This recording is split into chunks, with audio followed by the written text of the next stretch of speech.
देश में बढ़ती महंगाई के खिलाफ वामपंथी दलों के आह्वान पर बुधवार को जयनगर में भाकपा माले के द्वारा शहरी क्षेत्रों में प्रतिरोध मार्च निकालकर अनुमंडल कार्यालय पर सभा में तब्दील हो गया। सभा की अध्यक्षता माकपा वरिष्ठ नेता रामजी यादव ने किया। सभा को संबोधित करते हुए वक्ताओं ने कहा कि केंद्र की मोदी सरकार के कार्यकाल में देश की स्थिति अधिक खराब हुई है। दिनों दिन पेट्रोल, डीजल, गैस के अलावे अन्य सामानों के मूल्य में लगातार वृद्धि हो रही है, जिस पर सरकार गंभीर नहीं है। पूरा देश कोरोना से प्रभावित है, बावजूद सरकार देश की जनता को सहायता करने के बजाय बेपरवाह है। लोग त्रस्त है और देश की जनता त्राहिमाम है। वक्ताओं ने कहा कि केंद्र सरकार जनता की विरोधी सरकार है। बेरोजगारी बढ़ाना, शिक्षा तंत्र को ध्वस्त करना, निजीकरण करना, महंगाई बढ़ाना इस सरकार का मुख्य एजेंडा है। देश में दिनों दिन बेरोजगारी की स्थिति बद से बदतर होती जा रही है। कोरोना को लेकर शिक्षा व्यवस्था ठप पड़ा हुआ है। गरीब, मध्य एवं निम्न वर्ग श्रेणी के लोग भुखमरी से जूझ रहे हैं। इन सभी मुद्दों पर सरकार बेखबर है। वक्ताओं ने आम लोगों से अपील करते हुए कहा कि समय रहते भाजपा सरकार से सचेत नहीं हुए तो सब के लिए स्थिति भयावह स्थिति बना देगा। जात, जमात और मजहब से ऊपर उठकर बात करें, इसी में हम सभी की भलाई है। इस दौरान सीपीएम के वरिष्ठ नेता रामजी यादव, शशि भूषण प्रसाद, अंचल मंत्री उपेंद्र यादव, अधिवक्ता कुमार राणा प्रताप सिंह, श्याम सुंदर पासवान, सुकेंद्र प्रसाद, पवन यादव, राम उद्गार यादव, राम अवतार सिंह, सीपीआई के अंचल मंत्री रामचंद्र पासवान, राम आशीष राम, सरवन शाह, वकील बैठा, शिवजी पासवान, मोहम्मद इरफान, लक्ष्मण शाह, सीपीआईएमएल के प्रखंड सचिव भूषण सिंह, मोहम्मद तस्लीम, मोहम्मद मुस्तफा समेत अन्य वाम दलों के कार्यकर्ताओं ने संबोधित किया।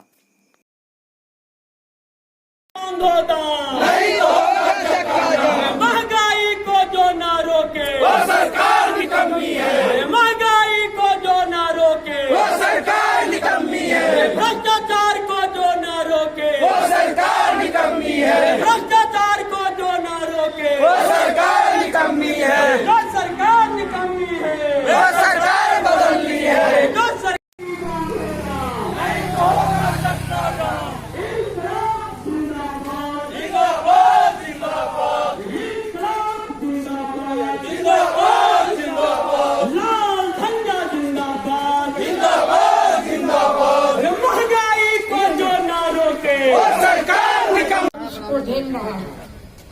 महंगाई के मारे आम लोगों का जीना दुभर हो गया। हमारी भाजपा नीति केंद्र की सरकार जो सिर्फ प्रोपगंडा और पैसा पर टिकी हुई है, वो अपना पीठ थपथपा रही है कि हम सभी कामों में सफल हैं, जबकि आम लोग, खेती, छात्र, नौजवान सभी हताश है कि मेरा भविष्य क्या होगा। आज हिंदुस्तान कटघरे में खड़ा है। आज हिंदुस्तान के पास कोई वैसा चारा नहीं है जो आगे बढ़ सके। हिंदुस्तान को 100 साल पीछे ले जाने वाले ये भाजपा की डपोर संघी केंद्र सरकार वाह वाह में है, जबकि जनता कराह रही है। इन्हीं तमाम सवालों को लेकर वाम दलों द्वारा, भारत के केंद्रीय कमेटी द्वारा आज पूरे देश में महंगाई के खिलाफ, बेरोजगारी के खिलाफ, भ्रष्टाचार के खिलाफ अपना जन आक्रोश व्यक्त करने का निर्णय लिया है। वाम दलों के द्वारा राष्ट्रव्यापी आंदोलन के तहत जयनगर में जन आक्रोश मार्च जो सरकार के जन विरोधी रवैया है, इसके खिलाफ में निकाला गया है। मुख्य से कहना है कि जिस समय में पूरी दुनिया कोविड-19 से गुजर रही थी और हिंदुस्तान में तमाम काम करने वाले मजदूर सैकड़ों किलोमीटर दूर से वो अपने गांव जान जोखिम में डालकर अपने बाल बच्चों के साथ आया।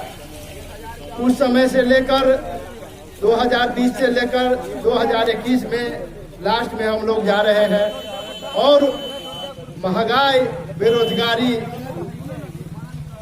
और मजदूरों की शोषण, किसानों की जो शोषण का सिलसिला जारी था, आज भी वह जारी है। न सरकार का बाजार पर नियंत्रण है, मूल्य वृद्धि आसमान छू रहा है, पेट्रोल डीजल जो भी खाद्यान्न वस्तु है सब पर आसमान छू रहा है। स्थानीय प्रशासन का नियंत्रण नहीं है, नहीं सरकार का नियंत्रण है। इसके खिलाफ पूरे हिंदुस्तान के अंदर खास करके लाल झंडा के नेतृत्व में, वाम दलों के नेतृत्व में सड़क से लेकर के संसद तक आवाज उठ रही है। और यह सरकार का जो डबोरसंगी घोषणा है, हम एक चीज हम बताना चाहेंगे कि मोदी सरकार के द्वारा यह घोषणा पिछले वर्ष किया गया था कि तमाम प्रवासी मजदूरों को हम अनुदान देंगे। और एक हम रिसर्च किए सूचना अधिकार अधिनियम के तहत प्रखंड विकास पदाधिकारी से, जब हम मांग किए कि जयनगर में कितने प्रवासी मजदूरों को कहां कहां किस किस क्वारंटाइन सेंटर में निबंधित किया गया है, कितना को अनुदान दिया गया है, उनके द्वारा 566 पन्ना में यह सूचना उपलब्ध कराए। और सूचना उपलब्ध करवाने के बाद जब हम रिसर्च किए तो पता चला हिंदुस्तान के राजस्थान, उत्तर प्रदेश, महाराष्ट्र, गुजरात, पंजाब, हरियाणा, दिल्ली, सूरत एवं विभिन्न राज्यों से करीब 3500 कुछ मजदूर विभिन्न क्वारंटाइन सेंटर सहित होम क्वारंटाइन में वह निबंधित हुए, लेकिन आज तक किसी भी मजदूरों को सहायता राशि नहीं दिया गया। पार्टी के वरिष्ठ नेता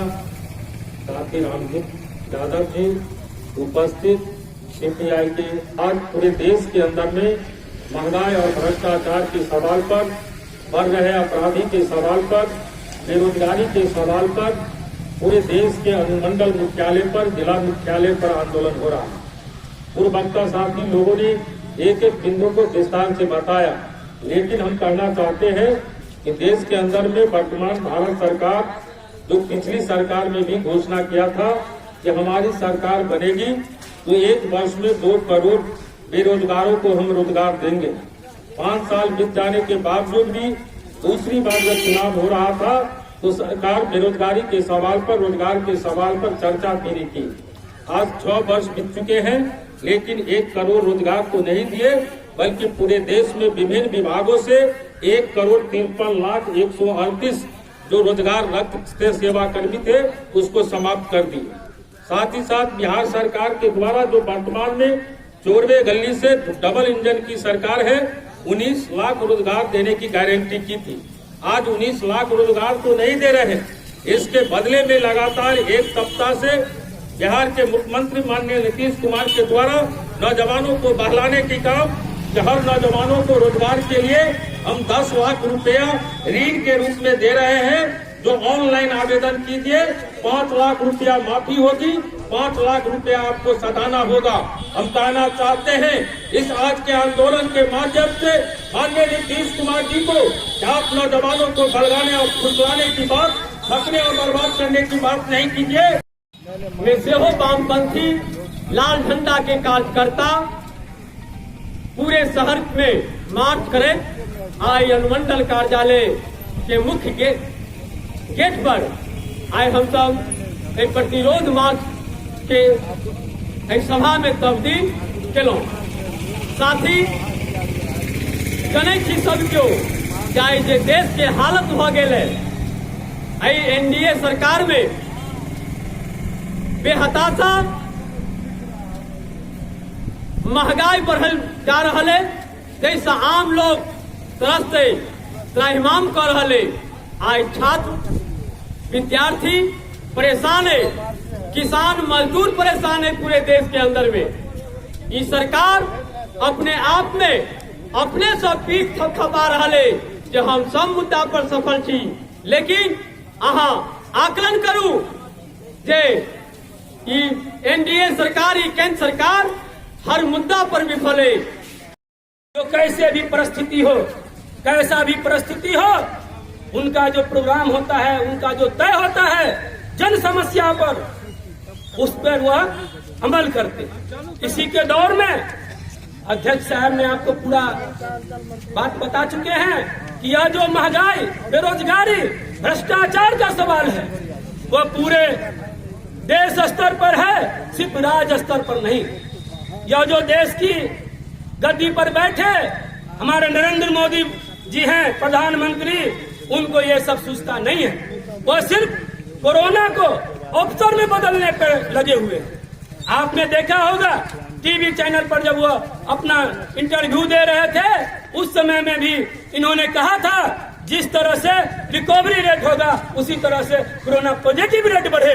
इससे आप अंदाजा लगा सकते हैं कि यह नरेंद्र मोदी जनता का हितैषी है या क्या है, वो आप खुद अंदाजा लगा सकते हैं। दूसरा समस्या है कि जितने भी आवश्यक वस्तुएं हैं, जो खाद्य पदार्थ हैं, उसका रेट दिन दुगुना रात चौगुना बढ़ाया जा रहा है, जिससे आम लोगों को जो खाने पीने का सामान है उसमें मुश्किल आ रही है। आप गैस का रेट ले लीजिए, पेट्रोल का रेट ले लीजिए, डीजल का रेट ले लीजिए, कोई कम नहीं है। इसीलिए बंधु, अगर आप सतर्क नहीं होंगे, अगर आप घर से निकलना नहीं चाहेंगे, तो ये नरेंद्र मोदी आज तो थोड़ा सा रेट बढ़ाता है, कल आपको घर से निकलने पर विवश कर देगा।